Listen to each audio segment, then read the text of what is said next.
He was a man, they say he was simple. He took less than a day at a time. You could see in his eyes just what he lived for. Good morning, Trapper Dan here, Trapline Talk for January. Hey, I have some housekeeping to do, so if you watched my last video, I was showing you how to make wax dirt, and then a buddy of mine was like, yeah, but what do you use that for? So in this video, I'll show you a little bit about using wax dirt and maybe why some guys like it and some guys and gals don't. Noisy sled this morning. I love the ice though, makes it slide nice. Still nothing in these sets yet. That's the thing about trapping, is you just have to keep checking and keep trying to do a good job. Maintenance. This is my beaver area, and then as you can see right here, I have one of those DPs. I'm trying to have a mix of traps around each area so that I have a chance of a catch. I used to be sort of against getting a lot of raccoons, but now I'm for it because it's nice to get a catch, and it's nice to stay in practice with skinning and scraping and putting fur up. And yeah, I just pointed over there because this is where I have a blind trail set right down in here. There's a trail coming down across the stream and up through here. So right where the weeds get tight, I have a set in there on a drag. The chain's off over in here, and I'm just waiting for something to come through here and step in that. I did put a tiny little bit of scent on one side of the trail. Stop the noise here. And I'm hoping what that will do is cause them to sort of stutter step and hit that trap.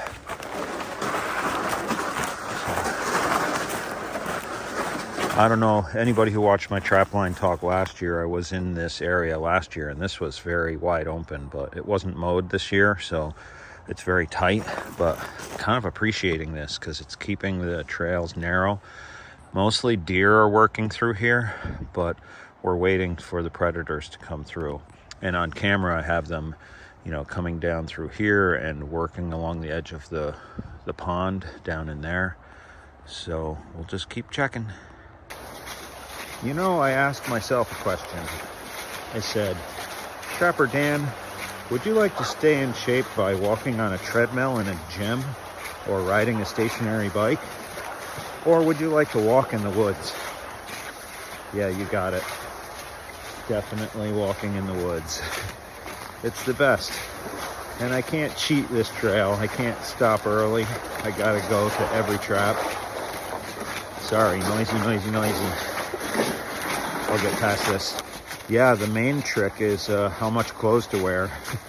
Because some days when it's really cold, you want to bundle up. But boy, once you start walking, you warm up really fast. So the trick is to have layers, and also to plan to start out cold, because you're going to warm up really quick. We got a bunch of rain coming up again. That part I don't like, because it leads me to talking about how and why we use wax dirt. So let me get to the truck, and I think we should start out with talking about some important points about trapping, and these are really the ones that help you to be successful or not. And it's easier to say stuff, but actually to be doing it and be successful catching is harder. It's all about in those actions. So here we go. What's the most important thing? Number one, to be trapping where there is actually the animals you're targeting. You have to make sure they're in that area.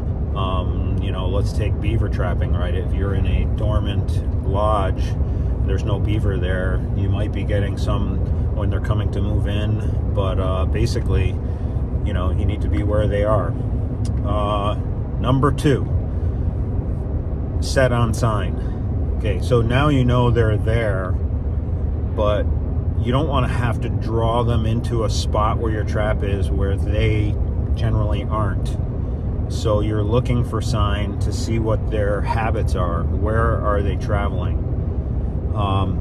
Number 3, use the prevailing wind. So now you know where they're traveling. You're trying to set right where they are, no matter which animal it is. If you're using bait or scents, don't put it where the wind's going to blow it away.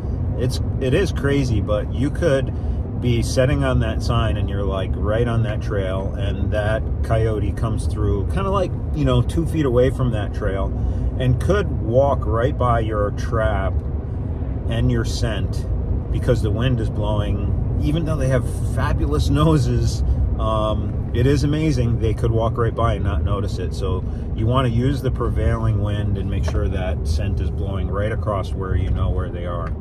3 solid traps. I think that the third most important thing is that your traps are in the ground solid. So this means they can't have any wiggle at all. After you put your trap in, if you take your finger and you sort of touch around the edges of that trap, and a state policeman here, so I think I'll just put the phone down. It's going the other way. So if there's any wiggle or that trap rocks in the slightest, then you're basically screwed. They're gonna notice that. Think about it. If you walked around in nature in your bare feet all the time, you would know what the ground feels like. And I think that all animals have a heightened sense of sensitivity, a heightened sense of sensitivity when they are investigating feeding. First of all, they're already kind of nervous about who else could be around that wants to get this food from me. All their senses are on high alert. And we're trying to keep that down for the most part. We're trying to keep things natural. But boy, oh boy, if that trap rocks or moves in any way, forget about it. They'll notice it, they'll dig it up, they'll shy away. Number 4 is make sure your traps are working, right? So the big battle out here is weather, and a frozen trap is not working. So this is where the wax dirt comes in. So wax dirt is going to shed the water away and keep your trap working.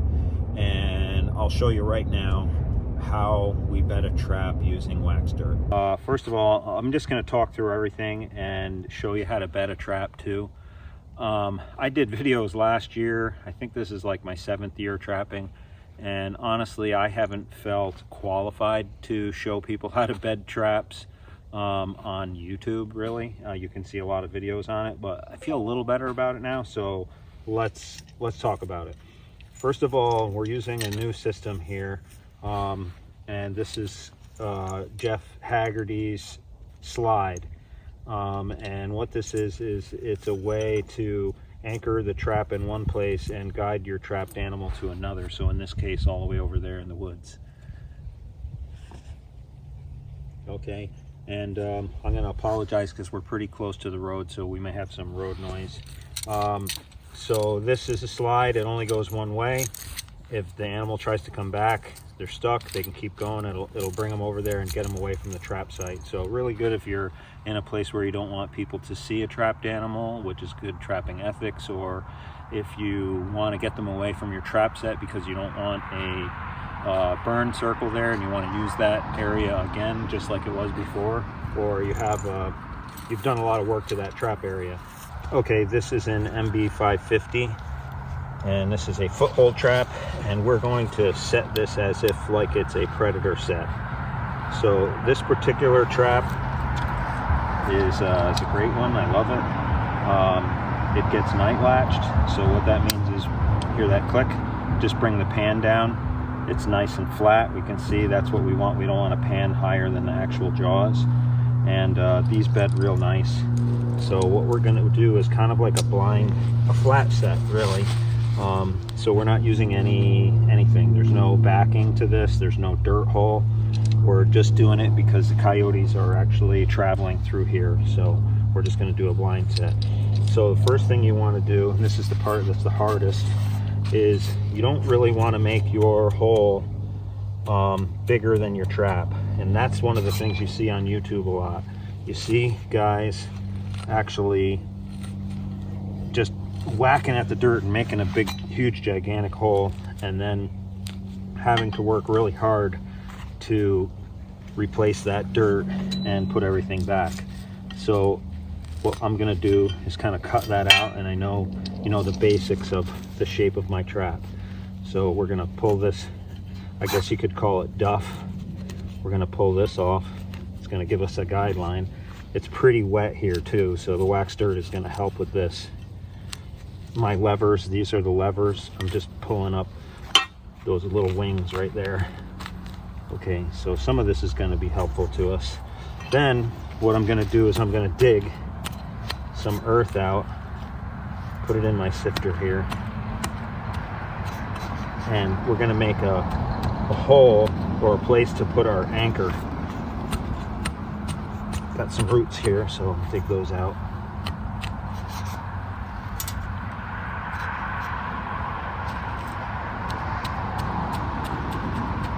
It's better actually if you made the hole a little bit smaller than your trap, so you can really fit it in nice and tight.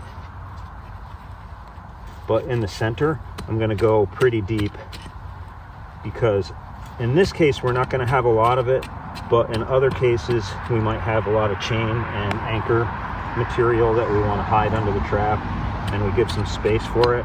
Another good reason to have a hole down there is drainage. So if you are in a wet spot, the water can drain through. So here we can check again. Oh boy, that's nice. I think I wanna just set it in a little bit deeper. I can tap this down. I can just go around and sort of tap this down around the edges. Okay, and also I'm going to just wedge in here where my chain is going to be.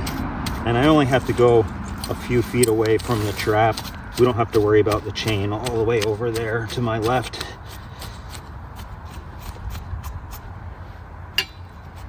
Okay, so now to anchor, we're going to use this wolf fang anchor. So this is, I made these up. I just bought the wolf fang end and then made up the cables, and it's quick linked to my chain. And then this is a wolf fang anchor driver, so it just slides right on there. And we're going to put that in the bottom of the hole. We're going to send this down.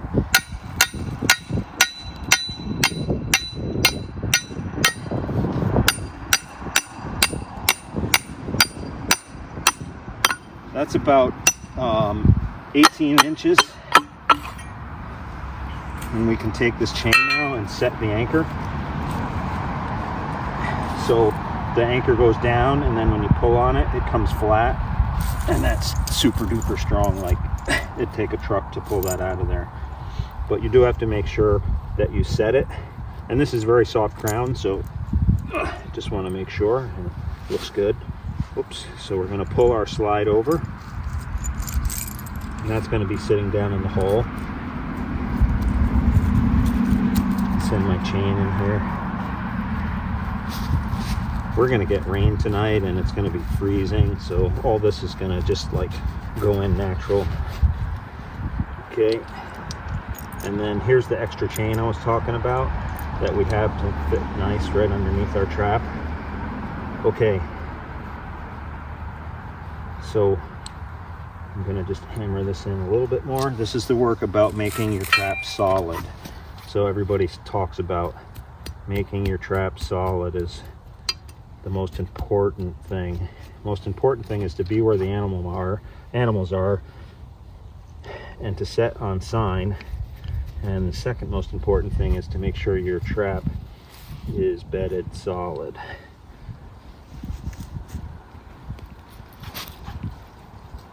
So just gonna work at it. Oh, I like that. That's getting better. Go even deeper. Got my chain sort of in the way there. Go a little bit deeper with it.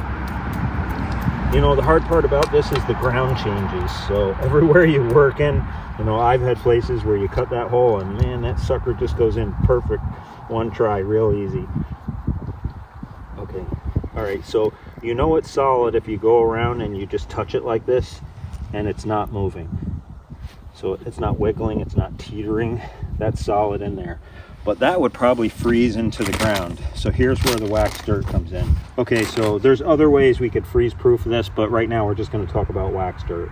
So what we're gonna do is first, we're going to take our trap back out and we're going to take some of that wax dirt and bed it just around where the trap is touching the ground. So that basically makes a little waterproof layer. We don't have to go crazy wasting a lot of wax dirt in there. We're just gonna get that bed just like that. So now all the parts of the trap, oops, the trap popped. All the parts of the trap are actually touching wax dirt on the bottom. Just gonna reset this, get under the jaw, night latch it again. Might go off, let's see. Yeah, it's because the dog, this is called the dog, it wasn't in the middle of the pan. So just set that again. You see, no harm though. I had my hand in the right place. Even if it did trap me, it doesn't hurt. I've been trapped before. You go underneath, night latch it. Still have a nice ring. Okay, and I'm gonna do just a little bit more wax dirt since we popped that off. Okay, awesome. Now there are some tricks I've been taught and I've used once in a while. You can actually take this loose jaw and you can go ahead and put a stick crosswise under there, or even take a drywall screw or a wood, a coarse threaded screw and set it down right underneath, screw it in down there, and that'll really set it solid. But you have to make sure you're not leaving those in the farmer's field or wherever, it's just a little trick. So here's what we're going to do now. We're going to put pan cover on this. So this is wax paper. I'll show you in another clip what this is, but this is actually a medical grade paper that comes on a roll, and it's really, really durable. So this is my first season using it. Previous seasons I've used polyfill, which is basically the synthetic stuffing of pillows, and put it under the pan.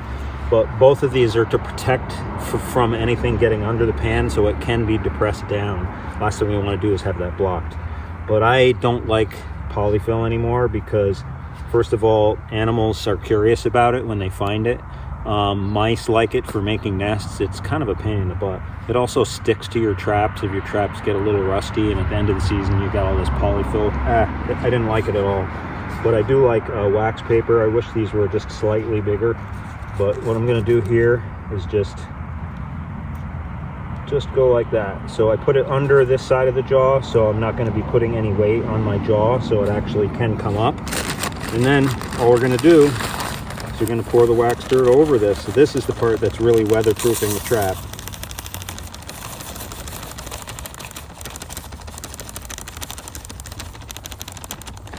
Okay, so we can use our hands or we can use a whisk broom, or basically we are making the perfect bed of a hidden trap here in the ground.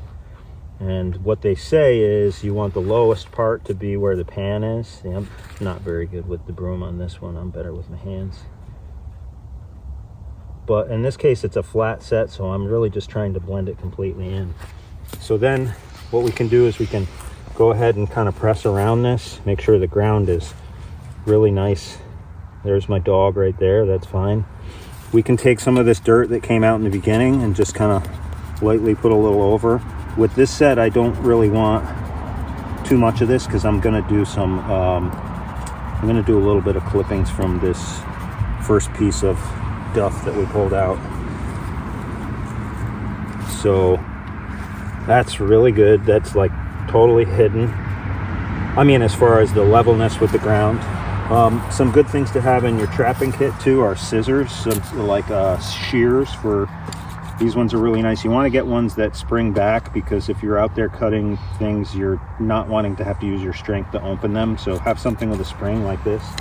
And these ones I got this year, I love them. These are for cutting more coarse materials, where you'd be surprised how many things get bound up in something like this. So I forgot to collect my my stuff that I want to cut up, but let's just do a little bit here.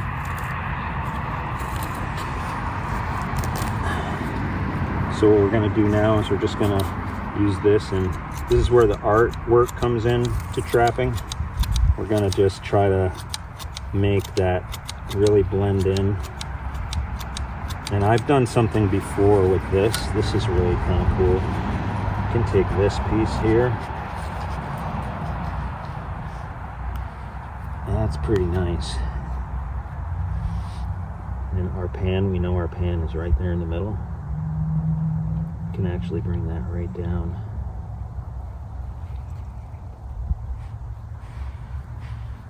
And I'm gonna just shave the bottom of this off so it's a little bit flatter.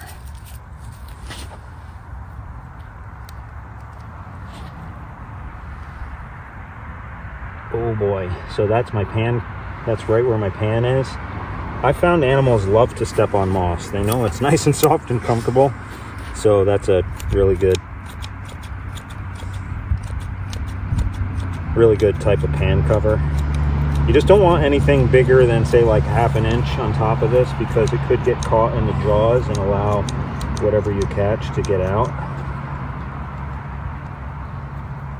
Wow, isn't that blending in good? So I'm going to take just a little bit more over here, color it a little bit.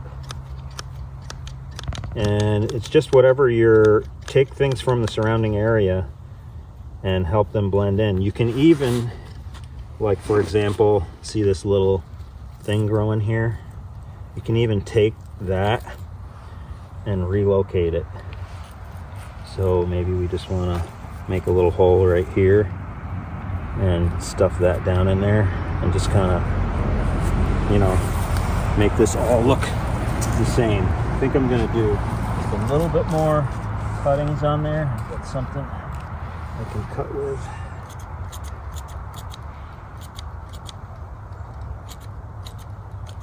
And then this is our flat set. So there you go, wax dirt. Now water, it's going to rain tonight, it's going to snow, it's going to melt again. What's going to happen for us is we are not going to freeze our trap, because all the water is going around it. It's going to stay dry in that envelope of dirt. Now here's what I'm going to do for this. It's just a piece of re-rod. I'm just going to make a little hole right there, and I think I'll make one right over here. One hole right there and one hole here. Where'd that one go? Right there. Here's what we're gonna do. Get rid of this plug. Now, important, you saw the tools I used from my hammer, which is also a shovel. I really like this one, which is also a digger, right? All in one tool.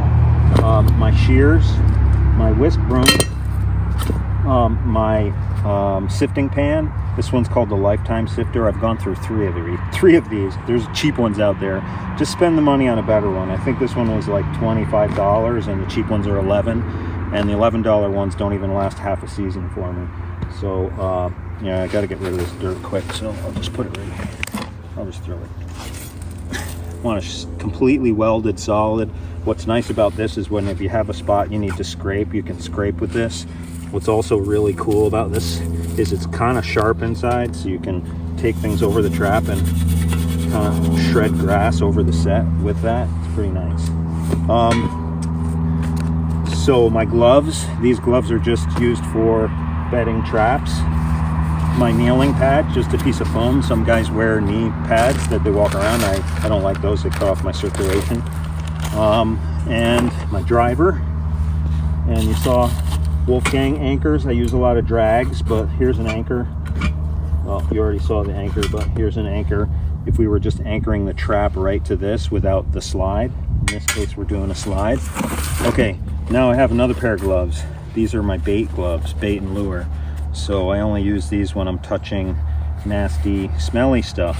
Also, here's a good tip. I use peanut butter jars to put all my lures in. It's really great because you can tighten that up, and these are super durable, but bounce around on my ATV and not go everywhere. And then I have like a crazy assortment. And for this particular case, let me just run and get a stick.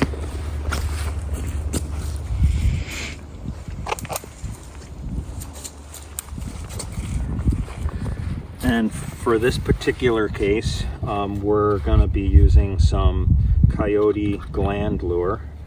So I don't want to contaminate my pad, so I'll keep this over here. I'm going to take this out now, and I'm going to take my stick, and I'm going to get a little bit of this coyote gland lure, and it's going to put it right down in that hole. Wipe it around the sides. And I'm just going to take my stick and leave it right next to it, tuck it under the grass a little bit, totally hidden. And I think some guys call this the triple play if it had like 3 holes, or the triangle of death. You can do a hole over here, a hole over here, a hole over here. Maybe we'll do that. So then if we do that, then for this another one, we'll use Hellfire, which is skunk essence. That's pretty good. So this is a skunk essence smear by Dunlap Lures, and it's a long haul, meaning it's really strong smell, and it lasts a long time because it's kind of like in a petroleum. So I'm just going to take some of that and send that down this hole. This time I'm going to send the whole stick down. And then for the last one, I'm going to actually use a food lure, a bait. So these are just smells.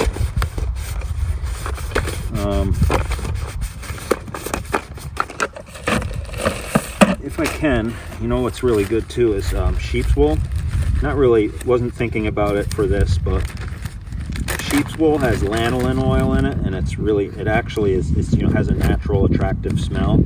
And in any other set where I'm using a lot of bait, I would use a bigger piece of sheep's wool and daub the lure right on there. And this one I'm just going to use a little bit. It'll help hold the smell. We just have to find that last hole. Where did I put that? It doesn't matter too much. We're going for the triangle of death, so this one, I'll just wiggle it around. When I do a hay set, you've seen a hay set in a lot of my videos. It's my most successful set any year, and it's basically a big scattered area of hay. When I do those, I take a bigger stake than this, I put it in the ground, and I work the whole set around that. I do everything, put my trap and everything, and I leave that stake in there so I know where the hole is, and then when I'm done, I pull it out, and then I put my bait down in there. But that I make really deep. This one here is an attractor. I'm not expecting them to dig up the lawn. I'm just expecting them to stop by and go, hey, what the heck? What the heck smells here? I got my stick here. Not sure I can use that much wool. It's a very small hole. I really just want to use a little tiny piece. This is a winter bait called Soul Taker, and it should smell right through the snow. It stinks terrible. To us, it smells really good to the coyote, or a raccoon, or a fox, or a bobcat. So for this one, I'm just going to take, this is not really a baited set per se, I just want another smell here. So I'm just going to use a little bit of this, put it on the wool, and I'm going to stuff it right down in there with the stick. And that wool is going to hold that smell. Believe me, their noses are incredibly strong. And there we have it. Take my bait gloves off. I might actually, when I get done, obviously make sure I have all my equipment, but kind of sometimes I take my broom, kind of just fluff the duff a little bit, make sure the area looks all natural. Over here, I'll probably come back in here off camera and maybe get this hidden to about here and leave the rest, okay? And there you go. So we had a question about Waxter and how to bed in Waxter, and talking about bedding solid, most important thing is don't cut the hole too big. There are cutters out there they call cookie cutters that are the shapes of different traps. Honestly, I wouldn't waste my money on those. I would just practice, and when you practice you get better at it. And I'll be, when you think you're good at it, throw that out the window and just keep trying because you always can be better. And making the trap solid is so important. So yeah, let's see how this does. Okay, so that's how we use the wax dirt to get the trap in there and to keep it working. But what other tricks do we have to keep traps working? Well, one is to put it someplace that doesn't freeze. Running water. Running water and water sets are great because you can find those areas where there's a spring or there's natural stream that doesn't freeze up, and you can set different kinds of traps in that area, like a fish stick where you put a fish on a stick. Great for raccoons, but actually does work for coyotes too. Yeah, step in sets where you put the trap right underneath the water and put a piece of moss on the pan, and the animal would naturally want to step there. You know what else is awesome about water sets is they're naturally hiding scent.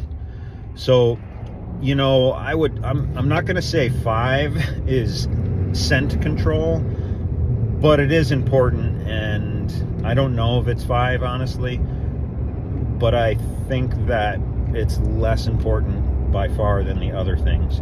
The animals are you're constantly shedding flakes of your scent everywhere you go, and so scent control mainly is to keep the scent off your trap. You don't want your trap to be noticed, so whether that's bait or lure that got on your hands and got on your trap, or your human scent, you're going to do the best you can to keep your trap unscented. And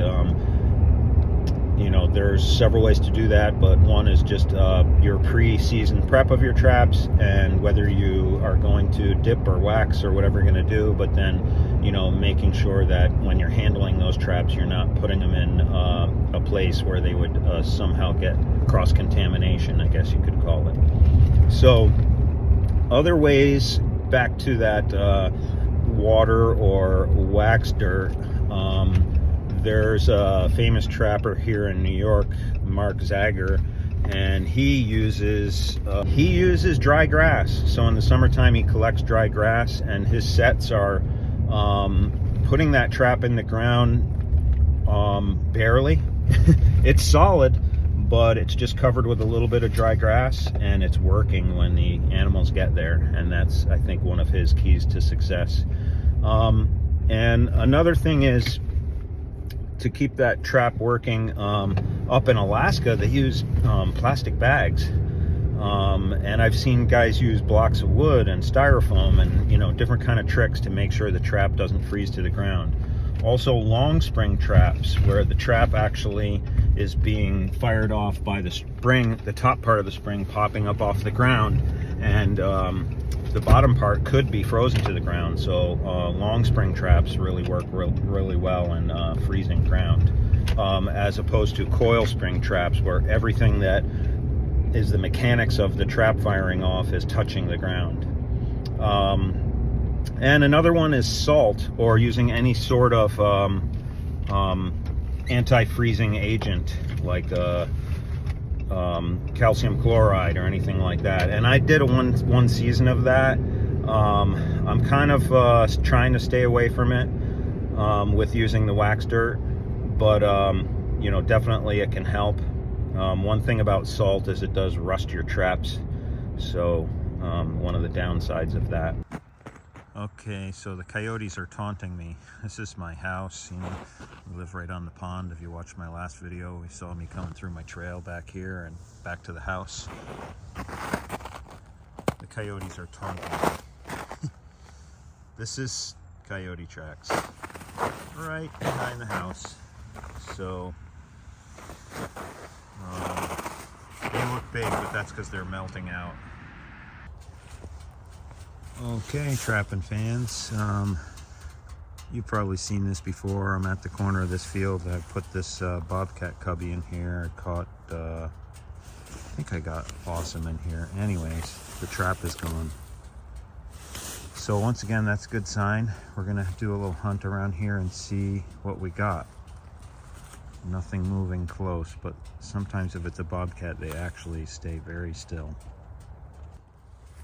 Well, it looks to me like stuff is kind of torn up through here, so I'm gonna check off this way, but I'm gonna carefully go around.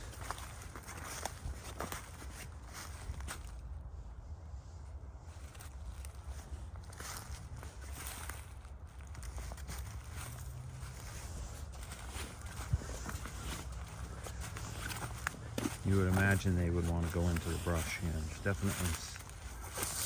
Oh, yeah. Surprised me. It's a big old raccoon.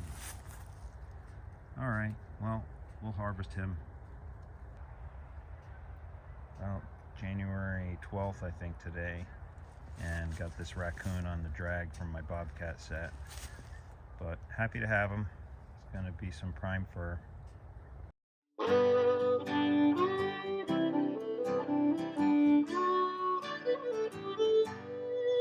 He was a man,